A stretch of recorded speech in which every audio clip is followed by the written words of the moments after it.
আজ মঙ্গলবার, so no good morning, only জয় বজরংবলী। সো আজ সকাল সকাল উঠে পড়েছি, 6:30 বাজে। গরম জল করেই স্নান করলাম, কারণ ঠান্ডা জলে আমার দ্বারা পসিবল নয়।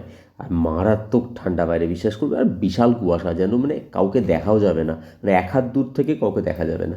তো আমি জানি না মঙ্গলবার করে কী একটা অদ্ভুত পাওয়ার পাই, সকাল সকাল ঘুমও ভেঙে যায়, স্নান ফান করে রেডিও হয়ে যাই, বাট বিশাল ঠান্ডা লাগছে। তো ঝটপট করে একটু স্কিন কেয়ার করে ছাদে যাই, কারণ মাকে আজকে উঠতে বারণ করেছি সকাল সকাল। আমি ঠাকুরের বাসন টাসন ধুয়ে দেবো, বাট বাসন ধোবো কি, ছাদ ভিজে যে বৃষ্টির মতো অবস্থা, এত কুয়াশা পড়েছে। তো চলো পুজো টুজো করে নিই, অনেক বেলা হয়ে গেল, 7:30 বাজে।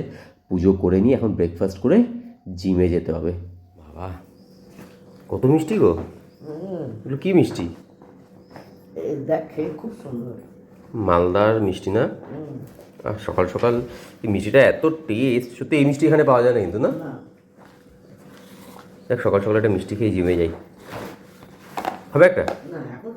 তো তোমরা যারা মালদা থেকে আছো আমার প্রোফাইলে, প্লিজ আমাকে মিষ্টিটার নামটা বলো তো, মিষ্টিটাকে কী বলে? মিষ্টিটা দারুণ খেতে। কাকু যখনই মালদা যায় কোনো কাজে, তখনই মিষ্টিটা নিয়ে আসে, দারুণ খেতে মিষ্টিটা। তো গাইজ এখন বেরিয়ে যাচ্ছি জিমে। তো চলো আমি জিম করে নিই, তোমরাও কাজ ফাজ সেরে নাও, জিম টিম করে দেখা হচ্ছে তোমাদের সাথে দুপুরবেলা।